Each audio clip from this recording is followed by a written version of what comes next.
본 방송에서 제공하는 투자 정보는 투자 판단에 대한 조언입니다. 방송에서 제공하는 주식의 가치, 가격 상승 및 하락에 대해서는 방송사에서 보장하지 않습니다.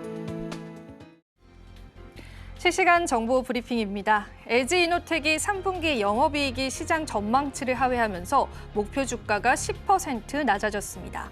대신증권이 LG이노텍의 목표 주가를 하회했습니다. 기존 시장 전망치보다 11% 넘게 적을 것으로 전망하면서 목표 주가도 기존 대비해서 10% 하향 조정했습니다.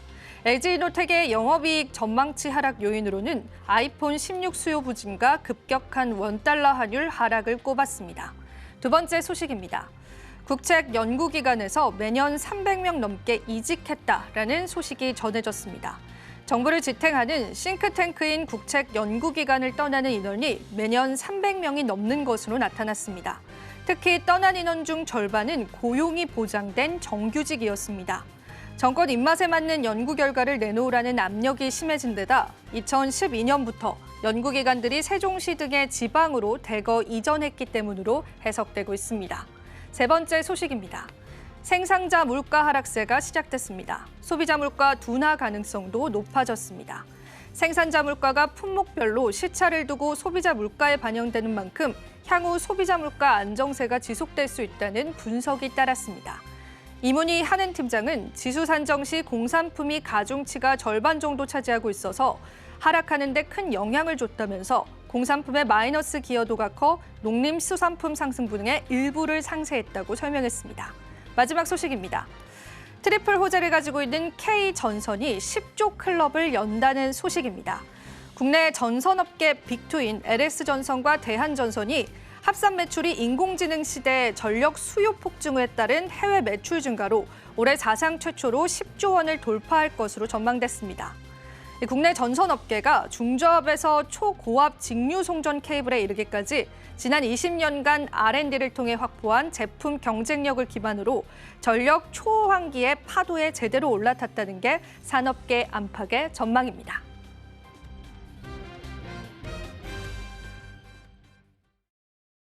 시청자 여러분 반갑습니다. 오늘장 내일장 2부에서 인사드립니다. 오후장 전략들 잘 이겨내고 계실까요?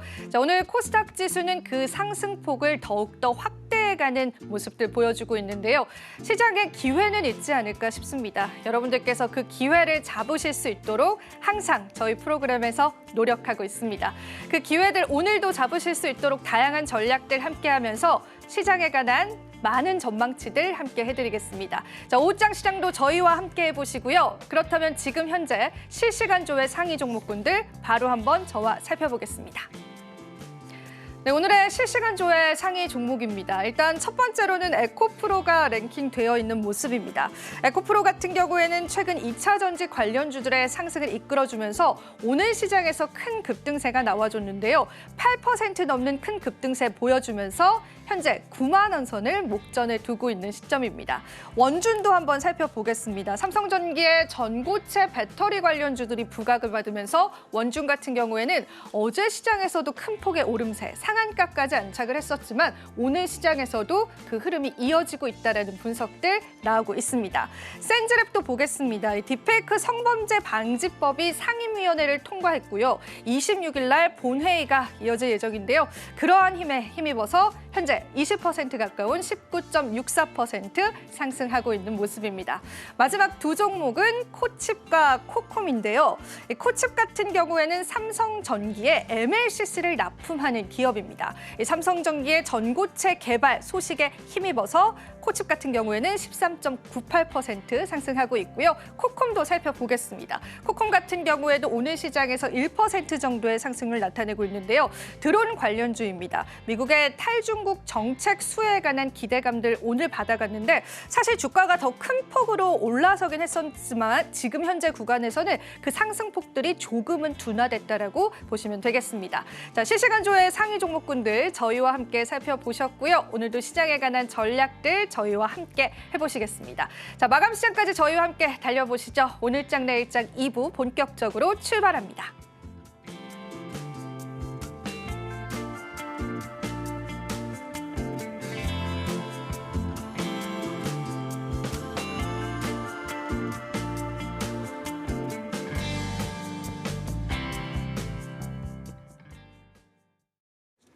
네, 마감 시장까지 저희와 함께 전략 채워보시면 좋으실 것 같습니다. 자, 오늘도 도움 말씀 주실 기업공시연구소의 변영인 대표님 모셔봤습니다. 대표님 반갑습니다. 네, 반갑습니다. 네, 연휴 지나고 또 처음 뵙게 되는 것 같습니다. 자, 일단 오늘 시장 같은 경우에는 코스닥 지수가 그래도 힘이 좀 강한 느낌이 듭니다. 그리고 상승 종목 역시도 하락 종목 대비해서 좀 2배 정도 많은 상황인데 오늘 시장 또 어떻게 보시는지 한번 이야기 들어볼게요. 전체적으로 오늘 시장의 흐름들이 오후장, 특히나 한 2시를 좀 기점으로 보면 네. 코스피, 코스닥 양지수가 모두 상승폭이 좀 확대된 모습을 좀 보여주고 있는데 특히 코스피에서 상승폭이 좀 더 확대되는 요인들. 금토세 토론회가 끝났는데 이 부분에 관련된 어떤 기대 요인들이 반영됐다. 저는 이건 뭐 전혀 동의하지 않고요. 지금 중국에서 지준율을 0.52포인트 정도 내린다라는 속보가 있는데 해당되는 부분들이 중국에서 막대한 유동성이 공급되고 맞아요. 여기에 더해서는 중국의 증시 부양책에 관련된 기대 요인들 이 부분이 전반적인 아시아 주요국의 어떤 수급 기대 요인으로 작용했던 측면들로 좀 작용하지 않았나를 좀 보고 있는데 미국 시간의 선물 지수가 오전장 중후반까지만 하더라도 약세 흐름 보였다가 현재는 상승 전환을 했고요. 코스피의 외인 수급은 지금 현물 시장에서의 매도세들을 일부 좀 축소를 했지만 아직까지 확연하게 매도세를 좀 축소했다라고 좀 보기 어려운 부분들. 다만 지금 선물 시장에서의 어떤 매수세 부분들이 오히려 이제 소폭 좀 확대되는 요인들은 좀 긍정적이지 않나를 좀 보고 있는데 중요한 부분들은 뭐 미국의 이 비컷 단행에도 불구하고 그리고 BOJ의 금리 동결에도 불구하고 우리 증시가 아직까지 구체화된 방향성을 잡지 못하는 그런 아쉬움들이 좀 있는데 가장 중요한 것은 뭐 사실 시총상위주 내에서 반도체 섹터죠. 뭐 삼성전자가 정확한 방향성을 좀 잡아줘야 되지 않나. 여기 관련된 어떤 지수의 연동성들을 좀 고려해 보면 삼성전자의 수급이 개선되어야 되지 않나라고 좀 보고 있기 때문에 시장은 오늘 뭐 삼성전자의 경우에도 지금 오후장 후반 안에서는 오히려 좀 보합권 안에서 좀 소폭 반등하는 모습을 좀 보여주고는 있지만 확연한 어떤 수급이 유입되는 어떤 시그널들은 좀 아니기 때문에 해당된 지표분은 주도주가 뭐 결론적으로 좀 잘 가야 되지 않을까라고 좀 판단해봤습니다. 네, 오늘 시장 진단을 받아봤고 중국의 경기 부양책 이야기를 또 안 할 수가 없는 것 같습니다. 굉장히 이제 모건 스탠리와 같은 외국 IB에서도 중국은 경기 부양책을 해야 된다라는 리포트들이 줄곧 나왔고 또 중국이 경기 부양책을 시행을 했습니다. 이 부분이 국내 증시에 긍정적으로 확실히 작용이 될까요, 대표님? 궁금한데요. 중국 증시에 관련된 중국의 경기 부양책이 나온다고 해서 그동안 국내 증시에 관련 뭐 수급 유입 효과는 별로 좀 크게는 좀 미비했어요. 가장 큰 부분은 미국 증시랑 많이 연동이 돼서 미국 증시에 영향을 좀 많이 받았던 것은 좀 사실인데 우리가 글로벌 증시의 추이들을 봤을 때 이 글로벌 패닉셀 장세 이후 그다음에 최근에 경기 침체 리스크가 부각된 이후 그리고 다시금 글로벌 기조가 뭐 비컷 단행 이후에 수급이 대체적으로 좀 미국 증시는 좀 완만하게 좀 개선되는 흐름들을 좀 보여주고 있는데 우리나라가 특히 더 약세 흐름들을 좀 더 보여주고 있지 않나. 일본의 경우에도 뭐 니케이가 비교적 좀 견고한 맞아요. 흐름을 좀 보여주고 있는데 국내 증시의 디스카운트 요인이 가장 크게 좀 작용을 했고 냉정하게 좀 이야기를 하자면은 아직 금토세에 관련된 시장 불확실성이 전반적인 어떤 수급 유입 효과를 좀 억제시키는 요인으로 좀 작용했다. 저는 그렇게 봐요. 사실 뭐 비컷 단행 그다음에 금리 인하의 기조가 좀 뚜렷해지고 오히려 유동성이 공급되면 점진적인 증시에 어떤 우상향 요건 내지는 위험 자산의 선호 심리가 증가될 수 있는 요건들 이것들은 당연히 우리가 알고 있는 좀 기본적인 지표들인데 사실 이 부분과 좀 방향성이 좀 다르게 좀 간다. 이 부분은 국내 자체의 어떤 이 수급 저해 요인이 아닐까라고 보고 있기 때문에 오늘 뭐 토론회에서도 사실 실망감이 좀 굉장히 좀 큰 것 같습니다. 애매했어요. 네. 명쾌하게 시장이 원했던 것은 유예냐 폐지냐 맞아요. 이건데 이 부분에 대한 답을 주지 못했고 못했어요. 오히려 관련돼서 토론 내용 중에서 뭐 인버스를 해야 된다는 등, 뭐 미국 증시를 해야 된다는 등 이런 것들에 대한 어떤 반감 효과가 좀 더 크게 맞아요. 작용을 했는데 다만 이제 금토세 토론회가 좀 끝나고 나서 아직 뭐 구체적으로 확정된 것은 아니기 때문에 기대 요인들은 좀 남아 있지만 그래도 좀 안도할 수 있는 요인들은 금토세 관련된 토론회가 끝났고 여기 관련된 불확실성들이 우리 증시의 어떤 조정 요건으로 좀 작용하지는 못했던 측면. 그러니까 이런 부분도 저는 충분히 선반영됐다. 그렇게 보고 있습니다. 네, 사실 금투세 관련해서 확실한 대답을 원하기도 했었고 제 개인적으로는 유예가 이제 확정된다고 해도 이게 그래도 리스크는 남아있다라고 해석이 되지 않을까라고 생각을 했었는데 이 토론회 자체가 사실 크게 의미가 없다라고 봐도 될 정도로 크게 뚜렷한 윤곽을 나타내지는 못했습니다. 이제 100일을 시행을 앞두고 있는 시점이기 때문에 조금 더 민감해지지 않을까 싶은데 그래도 시장은 이 부분은 반영을 했다라고 대표님께서는 보시는 거죠. 그렇죠. 아직 뭐 확연하게 또 다시 뭐 만약에 최종적으로 금투세를 한다. 시행한다. 이 부분은 사실 이 단기적 관점 내지는 중기적 관점의 수급이 크게 좀 위축될 수 있는 요인이다라고 봐요. 왜냐하면 이 부분은 사실 우리가 소액 투자에 대한 빈도가 좀 높고 많고에 대한 여부보다 사실 비중이 좀 높은 분들이 이 기관 투자자라든가 뭐 기타 어떤 이 대주주 요건들을 좀 보유하고 있는 그런 투자자들의 경우에는 위험, 그러니까 조세를 좀 회피하기 위한 이 매도 물량들이 나올 수 있는 요건들이거든요. 우리가 그래서 항상 연말만 되면 나왔던 이슈가 금투세 회피 물량에 관련된 맞아요. 이런 조정들이 오히려 왜 배당을 주는 그런 좋은 기간인데 왜 우리 증시만 연말에 특수가 아니라 항상 왜 조정을 좀 받았냐. 이 부분 때문에 사실 뭐 금투세에 관련된 어떤 그런 어떤 불만들이 가장 컸던 부분들이고 이런 부분들이 사실 이게 우리 증시의 어떤 건전화를 위한 가장 그게 구체적인 것들인지 자, 이 부분에 대해서 저도 좀 의문이 좀 있기 때문에 다만 이게 뭐 확정된 것은 아니고 전반적인 어떤 기대 요인들이 있죠. 폐지보다는 유예 가능성들이 좀 더 높아진다는 어떤 그런 기대 요인들은 좀 남아 있지만 시장이 원하는 답은 냉정하게는 좀 듣지 못했다. 이 네. 부분을 좀 기억하면 좋지 않을까 네. 라고 좀 생각을 해봤습니다. 저는 개인 투자자의 입장에서는 굳이 걷어야 될까라는 그런 의문들을 가지면서 지금의 상황들을 좀 지켜보고 있습니다. 우리 투자자분들도 같은 생각이지 않을까 싶어서 사실 이 불확실성 증시에 얼마나 영향을 줄지도 계속 지켜봐야 될 것 같고요.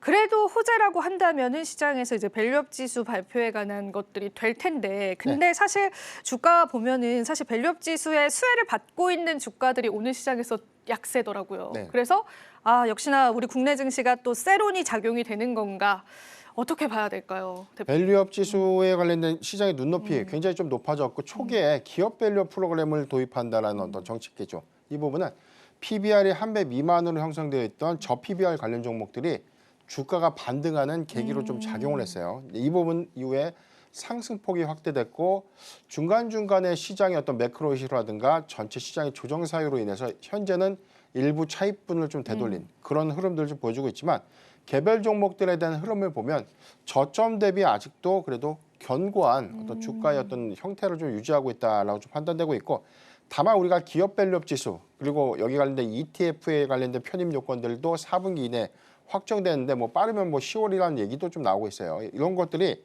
수급의 기대 요인들로 단기에 좀 우리가 너무 기대할 수 있는 것은 아니다라고 봐요. 가장 중요한 포인트가 일본의 사례를 좀 우리가 생각을 해봐야 될 것 같은데 일본의 경우에는 JPX 프라임 150 지수가 있습니다. 이 지수를 우리가 벤치마킹해서 여기에 관련된 뭐 수익 지표라든가 그다음에 뭐 주가에 관련된 어떤 이 주주 환원율이라든가 주주 환원 정책에 관련된 어떤 지표, 그러니까 종합적인 어떤 평가 지표를 통해서 지수 구성을 하고 향후에 편입 그리고 편출 요건을 갖게 되고요. 여기에서 정기지수 이외에 유망지수라고 해서 주주 환원 정책을 적극적으로 좀 펼칠 수 있는 그런 기업들의 경우에도 진입의 문턱을 좀 낮춰주는. 그래서 오늘 어떤 종목이 좀 편입될 것인가, 자, 이 부분에 대한 지수 발표도 굉장히 좀 중요한 포인트인데 지금 중요한 것은 뭐 단기적 성과는 아니라고 봐요. 일본의 사례를 보면. 단기적으로는 주가가 한 15%에서 20% 정도 좀 조정을 받았어요. 네. 조정을 받고 난 이후에 2년에서 3년간의 상승률을 보면 40에서 뭐 많게는 한 70%대까지 주가가 상승하는 그런 흐름으로 좀 이어졌기 때문에 해당된 내용들을 우리가 좀 그런 어떤 비슷한 유형들을 우리가 대입해 봤을 때 당장보다는 중장기 성과로 좀 나타내지지 않을까라고 보고 있기 때문에 중요한 부분들은 우리가 기업 밸류 프로그램 여기 있는 주주들에게 더 많은 선물을 나눠주는 그런 기업들은 계속해서 관심 있게 볼 필요가 있다라고 좀 말씀드렸습니다. 네, 밸류업 지수 관련해서 이야기를 또 들어봤는데 사실 저희가 이 밸류업 지수에 편입되는 종목군들을 거론이 많이 됐던 게 배당주들, 주주 환원 정책을 적극적으로 펼치고 있는 그런 기업들 언급이 많이 됐었고 또 마침 가을입니다. 대표님, 찬바람 불면 뭐죠? 배당주. 배당주죠. 그래서 배당주에 관심이 좀 가요. 그래서 네. 배당주는 이제 밸류업 지수와 엮어서 우리가 또 어떻게 볼 수 있을지 어떻게 생각을 하세요? 그러니까 배당을 많이 주고 배당만 주는 것이 아니라 총 주주 환원율, 배당도 많이 주고 자사주도 많이 사고 사주고 또 네. 많이 소각하고. 그러니까 자사주를 취득해서 다시 팔면 이게 사실 효과가 없는 거예요. 자사주 취득해서 회사는 현금이 들어오지만 그 잠재적인 물량은 주가 가치 희석에 부담이 되죠. 그렇기 때문에 우리가 기대할 수 있는 요인들은 자사주를 사주는 것도 좋지만 자사주를 소각해서 유통 주식수를 좀 낮춰주는 네. 그런 효과들을 좀 기대할 수 있는 요인들이고 배당 성향 관점을 우리가 좀 주목해봤는데 배당 성향이라는 이야기를 자주 들어봤어요. 근데 네. 배당 성향이라는 것은 회사가 나눠줄 수 있는 배당금의 이 비율이에요. 그러니까 만약에 당기 순이익이 100억이 났는데 우리가 25억을 배당금으로 주겠습니다라고 할 경우에 배당 성향이 25%가 되는 겁니다. 그래서 그런 배당 성향이 높다는 것은 순이익 대비해서 그만큼 많은 부분에 대한 배당금을 지급한다라는 뜻으로 해석될 수 있기 때문에 배당 성향이 높은 기업들의 경우에는 이 회사가 계속해서 이익 지표가 커지면 내가 받을 수 있는 배당금은 올라갈 수 있다. 단순하게 우리가 좀 그렇게 할 수 있는 기대 요인들이 좀 있고요. 전체적으로 보면 금융주주나 금융사들, 금융사 뭐 생보사들, 그다음에 뭐 통신주 같은 그런 종목들이 내수 시장에서에 관련된 성장은 뭐 제한적이지만 이익을 상당하게 좀 계속해서 좀 축적한 그런 기업들의 경우에는 전통적으로 좀 배당 성향은 좀 높았지만 이번 기업 밸류 프로그램 도입으로 인해서 총 주주 환원율 이 부분을 좀 상향시켰다는 것은 기존의 배당금도 더 많이 줄 수 있고 자사주의 매입 소각 비율도 더 늘릴 수 있다는 어떤 기대 요인들이 작용될 수 있기 때문에 단순하게 우리가 배당 성향이 좀 높았다 그런 기업들만 볼 것이 아니라 가장 중요한 것은 이익이 나야지 줄 수 있는 것이거든요. 그렇죠. 그래서 안정적인 실적 기조가 첫 번째 좀 뒷바탕 해야 되고요. 두 번째는 많이 축적되어 있는 이익 규모를 얼마만큼 많이 배당금으로 좀 지급할 수 있는가. 근데 이게 단점이 또 있는 게 계속해서 시설 투자를 하고 성장을 해가야 되는 어떤 회사들의 경우에 이런 재원들을 모두 주주환원책으로 쓰면 회사는 뭘로 사업을 하죠? 그러니까요. 그러니까 이런 부분들에 관련된 어떤 괴리도 좀 있다는 거. 이 부분도 좀 그러네요. 안타깝지만 그렇기 때문에 2차 전지 섹터의 경우에는 아직 배당금을 줄 수 있는 여력이 안 되는 것이고 그래서 지금 현재는 뭐 잠정적인 꾸준한 이익을 계속해서 좀 축적하는 그런 기업들을 우리가 특히 더 눈여겨볼 필요가 있다라고 좀 말씀드렸습니다. 네, 오늘 또 배당주에 관한 또 어떤 패러다임들 그리고 그러한 순환들이 결과적으로는 기업 이익에는 조금의 리스크는 될 수 있다는 부분들까지 좀 챙겨봤었던 것 같습니다. 자, 그럼 지금 현재 시점에서 저희가 거래대금 상위 종목군들 살펴보면서 시장에 어떤 종목군들 또 주목받고 있는지 바로 한번 살펴보겠습니다. 화면으로 바로 한번 만나보시죠. 네, 오늘 거래대금 상위 종목군들 살펴보겠습니다. 일단 삼성 SDI가 랭킹되어 있는 모습입니다. 2차 전지 관련주들 상승에 힘입어서 오늘 셀 3사들 좋은 흐름들 이어져 가고 있습니다. 역시나 에코프로비엠도 오늘 6% 넘게 상승을 하는데요. 에코프로 그룹주들도 흐름 좋습니다. 테슬라발 훈풍을 받았고요. 2차 전지 소재단, 셀단 모두 다 오늘 시장에서 상승을 이끌고 있다라고 보시면 되겠습니다.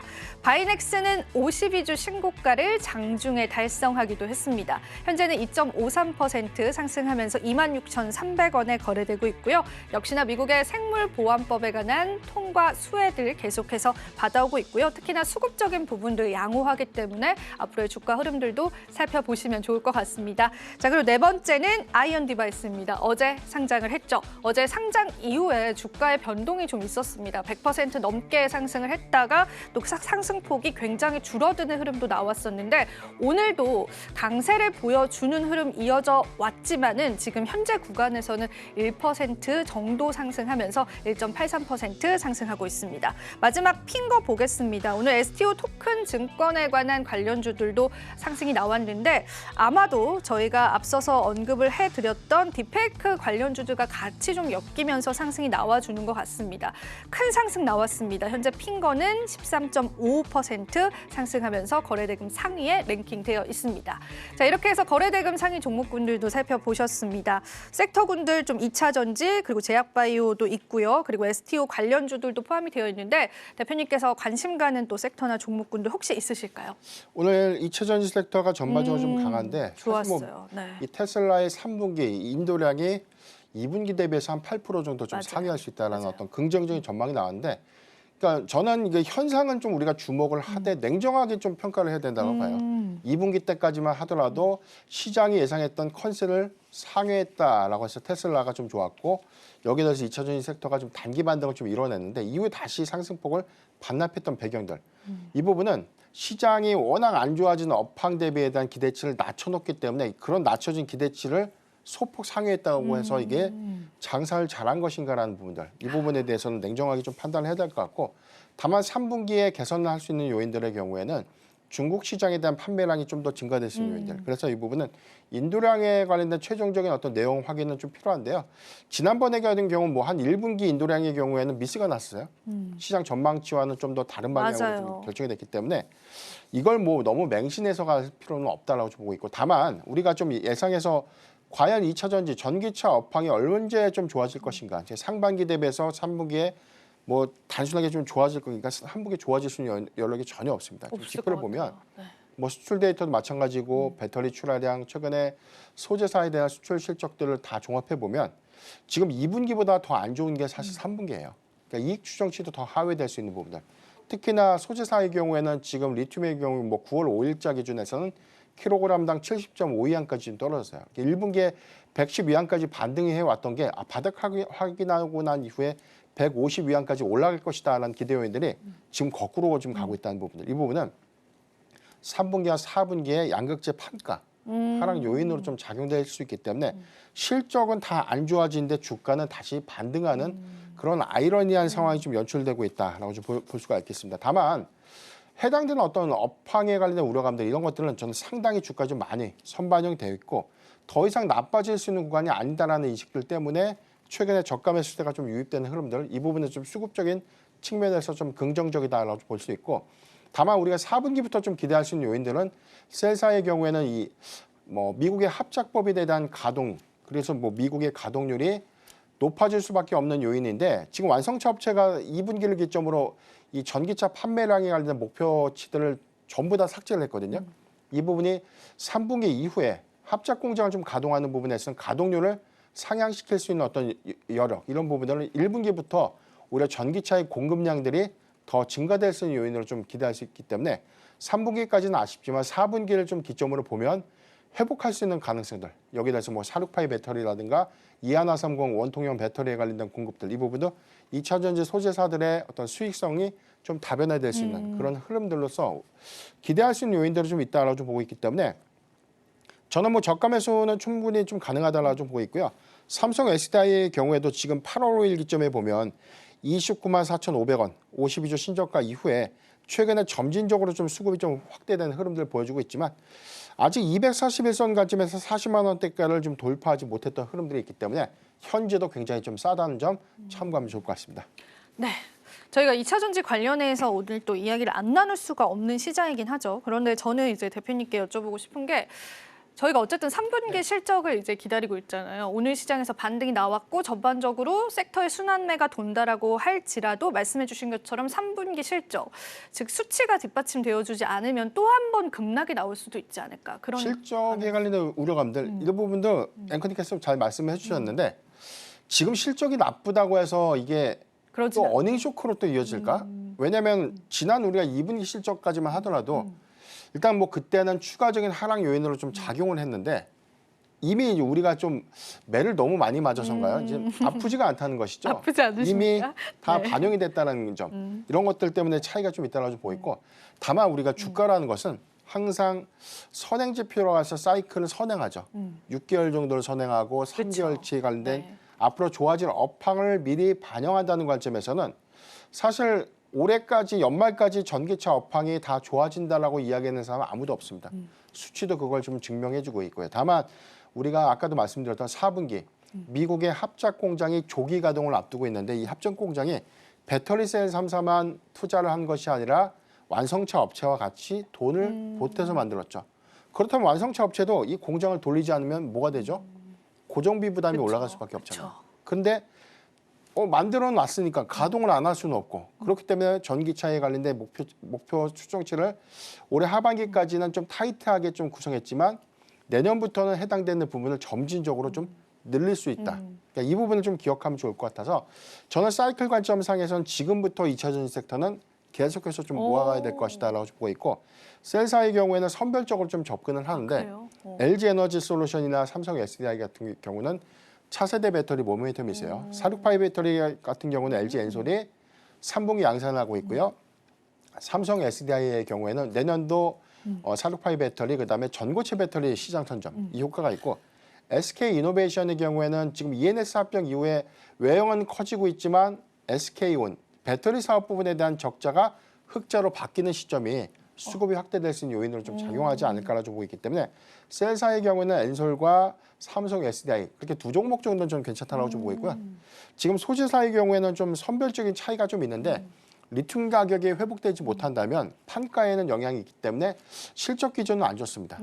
다만 우리가 좀 기대할 수 있는 게 리튬 가격이 계속해서 하락한다는 것은 오히려 배터리 출하 단가도 내려가고 이 부분은 전기차 가격이 낮아질 수 있는 효과로 작용될 수 있다는 점. 이 부분은 내연차와 경쟁 구도를 가졌을 때 오히려 긍정적인 어떤 지표. 이 부분은 내년도 또는 내후년도의 어떤 기대 요인으로 작용할 수 있기 때문에 리튬 가격이 나빠지면 셀사가 다 굶어 죽는다 이렇게 좀 판단하는 것이 지나치다.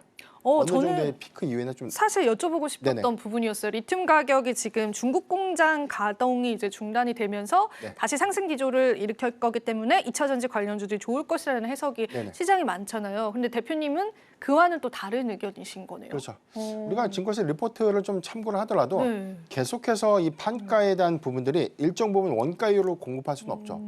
그렇죠. 그렇기 때문에 마지노선이라는 것이 있는데 지금 문제가 됐던 것은 리튬 가격이 너무 급격하게 올라가서 비싸게 사놓은 리튬을 싸게 팔아야 되니까 그런 이 발생되는 이 네. 재고평가 손실이 계속해서 부담으로 좀 작용을 했는데 이게 지금 2분기 기점으로 많이 좀 소진했고 3분기에는 일시적인 어떤 판가가 좀 하락했던 요인들 때문에 부담이 될 수는 있겠지만 이전과 같은 재고자산 평가 손실이 좀 늘어날 수 있는 그런 어떤 리스크 요인들을 많이 완화가 됐다. 그렇게 좀 해석하면 좋지 않을까라고 보고 있습니다. 네, 리튬 가격도 사실은 또 2차 전지 관련주에 많은 영향을 주기 때문에 저희가 늘 좀 살펴보아야 하는 지표 중에 하나이기도 합니다. 앞서 말씀해주신 SK온 같은 경우에는 그러면은 흑자 전환이 네. 언제쯤 될 것이다라고 내다보세요, 대표님? 지금 SK온의 경우에는 좀 2분기에서도 적자 폭이 셀 3사에 대비해서는 오히려 이익 지표가 더 나빠졌죠. 지금 AMPC를 좀 적용하더라도 지금 3분기까지는 그 기저 효과가 좀 있을 것 같고요. 4분기를 좀 기점으로 보면 지금 미국에서 이 공급량들이 일시적으로 좀 우리가 기대할 수 있는 부분들은 이제 4분기 정도를 좀 예상을 하고 있는데 당장 4분기 흑전을 좀 이루지 못한다. 다만 우리가 그런 부분들을 내년 1분기라는 관점으로 보면 1분기 흑자를 좀 이뤄낸다면 SK온이 사상 첫 흑자로 좀 전환되면서 역사를 쓰는 것이거든요. 그러니까 이 부분이 셀 3사 중에서 나머지 두 개사의 경우는 이익 구조를 좀 가져가는 구조가였지만 SK온의 경우는 아직까지 한 번도 못했으니까. 흑자 전환을 이루지 못했던 점. 그렇기 때문에 이 부분은 아마 내년 1분기를 좀 기저효과로 보면 수급적인 측면에서 SK 이노베이션이 오히려 단기적 성과가 좀 더 빠르게 나타내줄 수도 있지 않을까 그렇게 좀 보고 있습니다. 지금 대표님의 이야기를 종합을 해보면 사실 실적도 나쁘게 나온다라고 하더라도 그게 생각보다는 나쁘지 않네라는 인식으로 시장에 반영이 될 것 같고 또 SK온에 관한 흑자 전환에 관한 그러한 이유들도 우리가 챙겨봐야 될 것 같고 리튬 가격에 관한 것들도 시장 긍정적일 것 같습니다. 그럼 종합을 해보면요, 대표님. 지금 2차 전지가 바닥 구간이다라고 볼만하다고 저는 생각을 하거든요. 네네. 대표님께서는 어떻게 생각을 하세요? 그렇죠. 바닥 구간이기 때문에 관심을 갖되 전체적으로는 우리가 선별해서 접근을 좀 해야 된다라고 좀 말씀드리겠고요. 셀사의 경우에도 여기서 뭐 단서가 있습니다. 올해 연말까지 실적은 기대하지 말자. 다만 실적을 기대할 수 있는 요인은 없지만 내년도를 준비하는 과정에서에 대한 이익 개선을 어떤 종목들이 더 빠르게 가져갈 것인가라는 관점에서 보면 LG 에너지 솔루션과 삼성 SDI 저는 여기서는 뭐 삼성 SDI에 대한 투자 매력도가 좀 상대적으로 좀 더 높다라고 좀 볼 수 있겠고요. 소재사의 경우에는 기대 요인들은 좀 없지만 에코프로비엠의 경우에는 하반기 코스피 이전 상장이라는 맞아요. 일정이 확정되지 못했어요. 맞아요.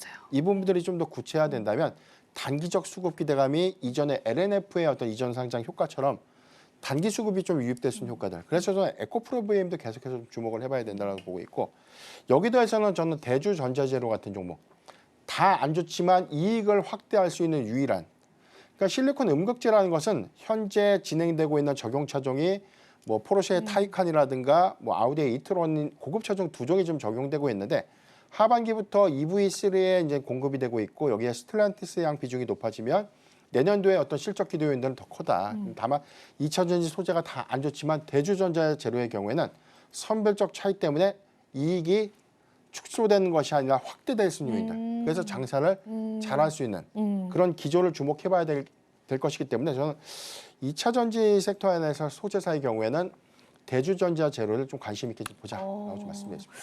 네, 저희가 또 다양한 또 섹터와 종목에 관한 힌트들 얻어본 것 같습니다.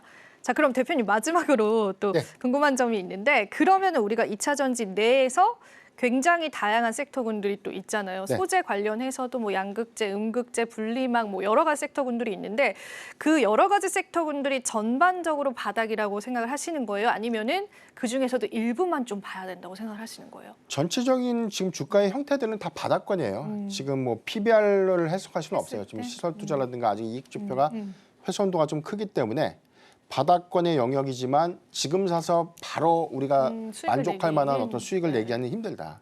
다만 우리가 중장기 투자라는 관점, 선행 지표의 관점에서는 우리가 과거에 우리가 반도체 사이클을 주목해 볼 필요가 있는데 코로나 시기에 굉장히 이 디램의 재고가 좀 증가되면서 맞아요. 수익 지표가 네. 악화됐던 그래서 한 2년에서 2년 반 정도 반도체 업황이 굉장히 좀 안 좋아졌고 AI라는 열풍으로 인해서 오히려 반도체 업황이 올해 1분기 일기점을 굉장히 좀 큰 폭의 시세를 좀 확장했던 것처럼 전기차의 경우에도 지금 기대할 수 있는 요인들은 굉장히 좀 많다라고 봐요.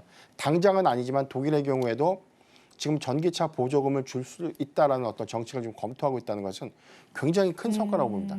지금 전기차 시장이 축소되는 원인들 중에 하나가 유럽의 전기차 보조금 정책을 폐지하거나 축소했던 영향이 가장 컸는데 이 부분을 독일의 자국의 자동차 산업을 좀 부흥시키기 위해서 전기차의 보조금을 일시적으로 지급하거나 확대를 할 수 있는 요인들이 EU 국가 전반적으로 좀 확대될 수 있는 부분인데 이 부분은 굉장히 좀 긍정적이고 내년도 2025년도에 대한 중하반기까지 이어진다면 합작 공장 가동 건수가 한 4개에서 5개 정도 늘어납니다. 이 부분을 감안하면 2026년도와 2027년도의 경우에는 사이클 진입 초기로서 오히려 전기차에 관련된 시장 형성들은 작년보다 더욱더 확대될 수 있는 그런 기대 요인들이 있기 때문에 저는 뭐 장기적 관점에서 너무 부담 없이 위축되지 말고 지금부터 서서히 좀 모아가는 관점 괜찮다라고 좀 말씀드렸습니다. 네, 또 이야기를 나누다 보니까 저희가 시간이 어느덧 훌쩍 지나서 이제 종가 베팅에 관한 섹터들 이야기를 해볼 시간입니다. 대표님 그럼 2차 전지인가요 오늘? 오늘 제가 준비한 부분은요. 2차 전지는 계속해서 봐야 되지만 단기적 성과라든가 우리가 이제 3분기 어닝 시즌이 이제 얼마 안 남았어요. 네. 9월 30일까지 보면 7월 1일부터 9월 말까지 그러니까 12월 결산법인의 3분기 회계연도가 7월 1일부터 9월 말까지죠. 그래서 9월 말에 회계연도가 좀 종료가 되면 본격적인 3분기 어닝 시즌이 시작이 되는 나오죠. 셈이죠. 그렇기 네. 때문에 지금부터 우리가 관심 있게 봐야 되는 섹터 그리고 이벤트가 있는 그런 종목군들 좀 제가 체크를 좀 해봤는데 저는 이제 화장품 섹터에 좀 주목을 해보자라고 네네. 말씀드렸습니다. 일단 우리가 주목해볼 단기 이벤트 10월 초에 예정되고 있는 아마존 프라임데이가 있어요. 맞아요. 지난번에 아마존 프라임데이에서 예상치 못했던 북미 성과가 좀 있었고 여기서 한국 제품에 대한 이 상위 랭커 1위부터 5위까지 한국산 화장품들의 판매 호조로 인해서 기대 요인들이 굉장히 좀 컸었고 그다음에 10월엔 또 뭐가 있죠? 중국의 국경절이 있습니다. 11월에 중국의 광군제와 블랙 프라이데이 이런 쇼핑 이벤트들을 우리가 주목해보면 상반기보다 하반기에 화장품 섹터의 어떤 이익 기조가 확대될 수 있는 측면들을 좀 고려를 해야 될 것 같고요. 수출 데이터에서 좀 확인을 해봤는데 7월 대비해서 27%, 8월에 21% 그리고 9월 1일부터 10일까지 잠정 데이터는 34%가 좀 증가되는데 전년 동기 대비해서 증가한 것도 중요하지만 이게 전월 대비해서도 계속해서 증가 추세를 좀 보이고 있다는 것은 저는 2분기 기점에서 화장품 섹터가 좀 실적 피크에 좀 접어들지 않을까라고 좀 우려를 했는데 그런 예상치가 좀 엇나갔다. 이 부분은 올해까지 그리고 내년 1분기까지에 대한 이 실적 기대 요인들은 아직도 좀 유효하지 않을까라 좀 말씀드리고 싶고요. 이런 부분을 감안을 해보면 화장품 섹터도 좀 많이 쉰 종목들, 고점 대비 하락폭들이 좀 큰 종목들은 다 좋다가 아니라 선별적인 어떤 옥석거리기 관점에서 접근은 유효하다라고 좀 말씀드리겠습니다. 네, 화장품 섹터 지금 굉장히 수치적으로 좋은 흐름들 나와주고 있습니다. 그래서 지금 우리가 좀 집중을 해보면 좋을 섹터일 것 같은데 오늘은 사실 조금 쉬어가는 흐름이잖아요. 그럼 수급적인 부분들이 사실 도는 것이 주가의 탄력, 섹터의 탄력을 줄 수 있을 텐데 그런 시즌은 어느 정도가 될까요? 우리가 블랙 프라이데이 지나고일까요? 아니면 그 전에 주가에 반영이 될 수 있을까요? 이미 이벤트가 다가오면 주가가 오르겠죠. 그리고 실적이 알리는 발표 기대 요인들이 크면 이미 주가가 오르기 때문에 항상 실적주라는 것은 조정폭이 클 때. 그런데 우리가 좀 중요한 포인트가 있습니다. 뭐가 중요하냐면 어닝 미스가 2분기에 있었습니다. 우리가 좋다라고 생각했는데 막상 실적 발표를 해보니까 실적이 안 좋았어요. 맞아요. 기대치를 하회했거나 아모레 퍼시픽의 경우에는 우리가 소위 이야기는 뒤통수를 세게 맞았다 이런 맞아요. 평가가 좀 있었기 때문에 네. 정말 조심해야 어떤 종목을 좀 사는 것이 좀 명확할까 이런 부분에 대한 어떤 불안감들이 좀 있을 건데 중요한 점은 우리가 수출 데이터에서 확인을 한 것처럼 미국 시장, 그다음에 일본 시장, 그다음에 아시아 시장권에 대한 공급량들을 든 그런 종목들의 그런 기업들의 경우에는 이익 주표가 더 확대될 수 있는데 중국의 경우에는 3분기도 굉장히 좀 리스크합니다. 그래서 지금 중국향 의존도가 아직까지 높은 종목들의 경우에는 조금 보수적으로 좀 접근을 해야 될 것 같고요. 미국향 의존도가 좀 높은 그런 기업들의 경우에는 실적의 확장 추이를 좀 더 눈여겨보자라고 좀 말씀드리겠는데 여기 관점에서는 지금 아모레 퍼시픽이라든가 LG생활건강의 경우에도 사실 냉정하게 말씀드리면 북미 시장에 대한 회복 속도가 3분기 시장의 어떤 기대치를 좀 하회할 수 있는 가능성이 좀 크다라고 보고 있고 ODM 3사죠. 코스맥스라든가 한국콜마, CNC 인터내셔널 같은 그런 종목들의 경우에는 코스맥스가 중국에 관련된 리스크가 소폭은 좀 남아있기 때문에 최근에 증권사의 어떤 전망들은 다소 보수적이다. 이 점을 좀 참고하면 좋을 것 같습니다. 네, 그러면은 들어봐야겠죠. 그래서 종가 베팅으로 저희가 화장품 섹터 중에 어떤 기업을 또 좋게 보시는지 궁금합니다. 저는 CNC 인터내셔널을 좀 갖고 왔는데요. 오늘 현재 지금 보합권 시세죠. 10만 네, 맞아요. 3,100원이고 어제 주가가 좀 좋았습니다. 어제 한 11.5%까지 좀 상승하고 난 이후에 오늘 일시적으로 조금 쉬어가는 흐름들 좀 보여주고 있지만 CNC 인터내셔널이 지난 7월 1일 14만 1,000원에 고가 형성하고 난 이후에 2분기 실적 발표를 했는데 이게 시장에 너무나 높아진 이 실적 눈높이를 충족하지 못하면서 어닝 미스까지는 아니었는데 차익 매물이 좀 강하게 좀 나왔던 구간이었고요. 여기 더해서는 오히려 북미 시장의 실적 단기 피크 관련된 어떤 우려감들이 투자 심리를 좀 억제할 수 있는 요인이었는데 주목할 포인트의 경우에는 CNC 인터내셔널이 제2공장 올해 초부터 준비했던 증설 투자 효과가 9월에 이제 가동을 좀 앞두고 있습니다. 9월 달부터 본격적인 좀 가동을 좀 앞두고 있기 때문에 이게 전체 캐파로 보면 립 제품이 1억 개를 좀 생산했다면 1억 7,500만 개로 생산 캐파가 약 7,500만 개가 좀 더 증가되는 부분들. 전량 미국향 비중이 한 70%를 좀 차지하고 있기 때문에 미국에서 가장 많은 수요 기조로 좀 우리가 눈여겨본다면 동사의 경우에 3분기보다 4분기의 실적 반영 효과가 굉장히 좀 크다라고 좀 볼 수 있고요. 증설 투자의 효과가 본격적으로 나타내지는 내년도 1분기와 2분기 기대 요인들을 보면 저는 이익의 성장률들은 한 30에서 35% 정도 더 상향될 수 있다고 좀 보고 있기 때문에 2분기 아쉬웠던 부분들은 3분기부터 그리고 4분기에는 더욱더 기대할 수 있겠다라고 좀 예상을 할 수 있고 여기다 해서 우리가 예상되는 아마존 프라임 데이라든가 블랙 프라이데이 행사 여기서 한국산 화장품 특히나 지난 2분기 기준을 보면 립 제품의 수요가 굉장히 좋았습니다. 맞아요. 이런 연동 효과들은 고객사의 유입이 더욱더 확대된 동사의 가장 중요한 어떤 단기 모멘텀이 되지 않을까라고 좀 말씀드렸습니다. 네, CNC 인터내셔널까지 이야기 들어봤습니다. 오늘도 도움 말씀 주실 대표님 감사히 인사드리겠습니다. 대표님 고맙습니다.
네, 오늘 우리 시장 한마디로 표현을 해보자면 낙폭 과대 종목의 볕든 날이라고 표현을 해볼 수 있을 것 같습니다. 특히 장 후반 들어서 특히 장 막판 들어서 시원하게 오름세를 보여줬던 게 굉장히 기분이 좋았는데요. 오늘 우리 시장 정확히 어떻게 마감이 됐을까요? 네, 최근에 국내 시장이요. 막판 들어서 그 힘이 좀 약해지는 모습들이 보여졌는데 오늘 시장은 달랐습니다. 장 후반 들어서 그 상승폭들 계속해서 확대되어 갔다라고 해석해 볼 수 있겠습니다.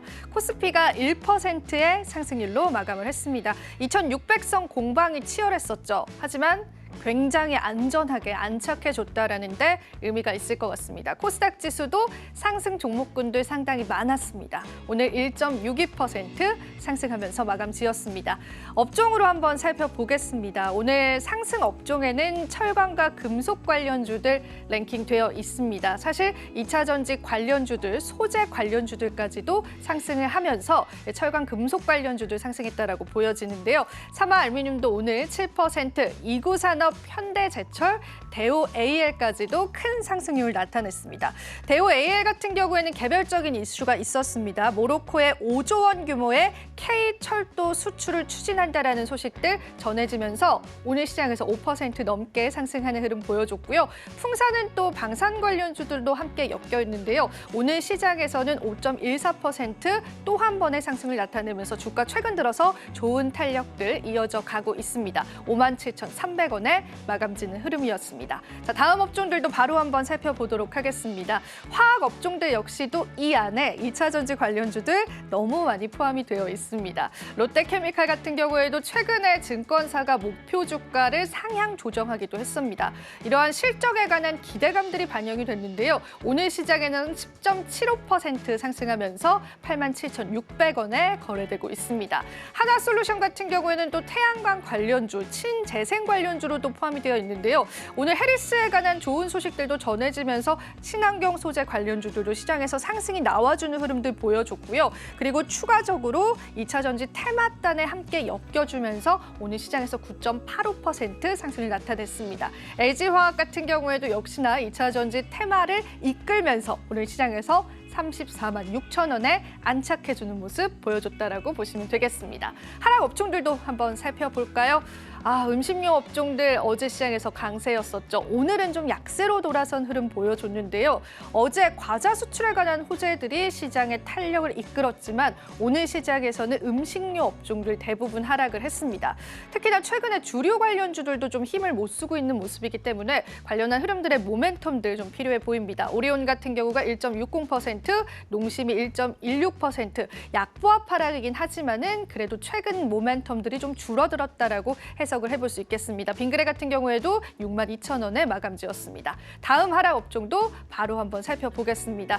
밸류업지수 발표를 앞두고 금융주, 보험주들에 관한 차익 실현 매물들이 좀 쏟아졌다라는 분석들 나오고 있습니다. 보시는 바와 같이 KB금융 3.53% 하락으로 마쳤고요. 하나금융지주도 3.40%, 한양증권도 5.29% 하락했습니다. 하지만 금융주들 같은 경우에는 또 배당을 많이 주는 기업들이 많기 때문에 우리가 투자 포인트들 여기서 좀 찾아볼 수도 있지 않을까라는 그런 이야기들도 함께 전달해 드리도록 하겠습니다. 전반적으로 시장에서는 오늘 2차 전지 관련주들이 좀 이끄는 시장이었는데요. 2차 전지 소재다라고 한다면 사실 코스닥 지수에 더 많이 포함이 되어 있기 때문에 오늘 코스닥 지수의 업종 흐름들도 굉장히 궁금합니다. 자, 오늘 코스닥 지수 어떻게 마감 지었을까요?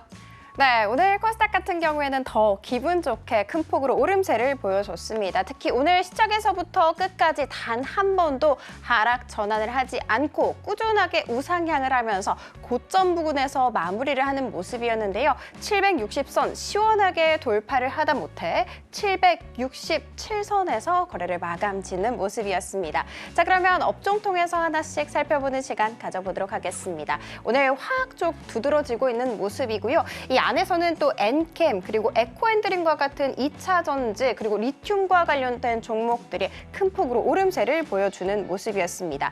테슬라 3분기 인도량이 증가를 할 것이고 그리고 독일 쪽에서도 지원금을 다시금 줄 수 있을 것이다라는 이야기가 기대감으로 작용되는 모습이었습니다. 특히 이 안에는 없지만 에코프로 같은 경우에는 거의 10% 가깝게 큰 폭으로 오름세를 보여주면서 시가총액 3위 자리 다시금 탈환하는 유지하는 데 성공을 하는 모습이었고요. 4거래일 연속해서 외국인과 기관이 쌍끌이 매수세가 들어오고 있습니다. 그리고 BM도 만만치 않습니다. 3거래일 연속으로 외국인과 기관 순매수 우위를 보이고 있고요.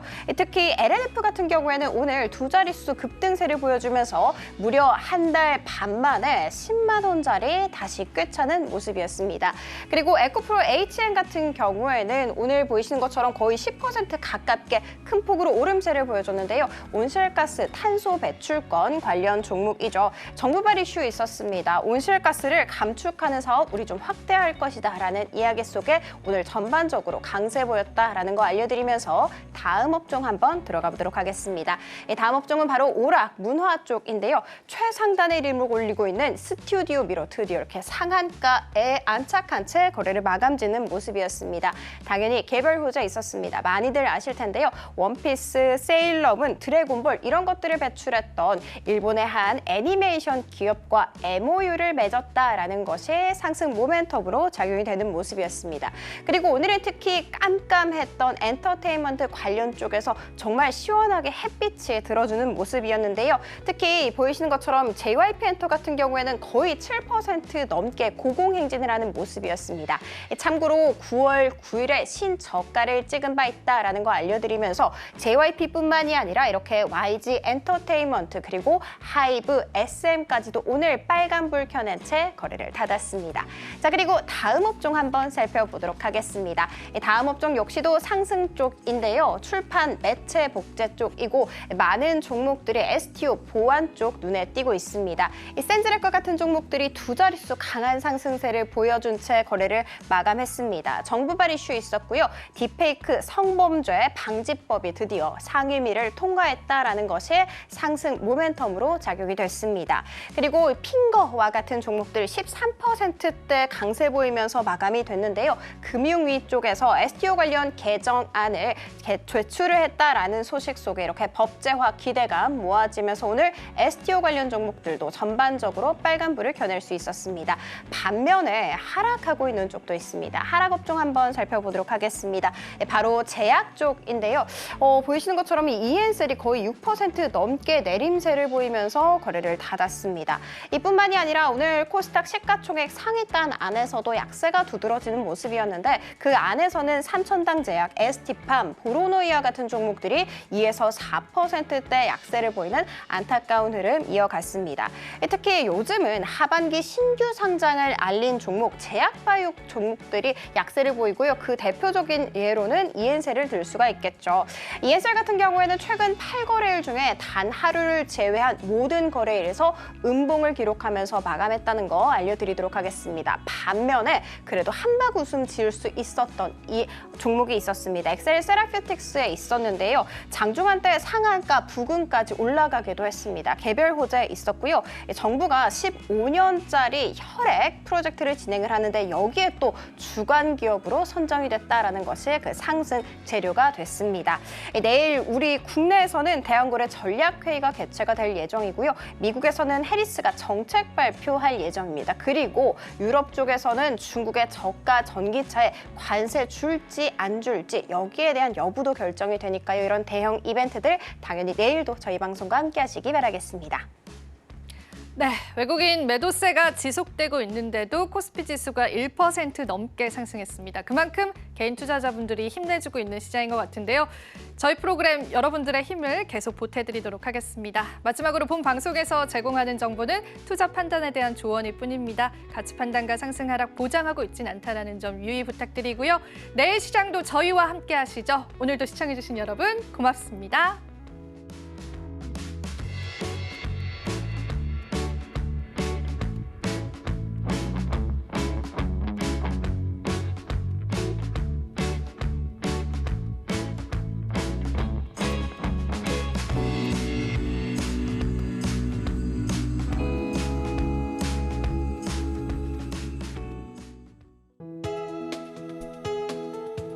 본 방송에서 제공하는 투자 정보는 투자 판단에 대한 조언입니다.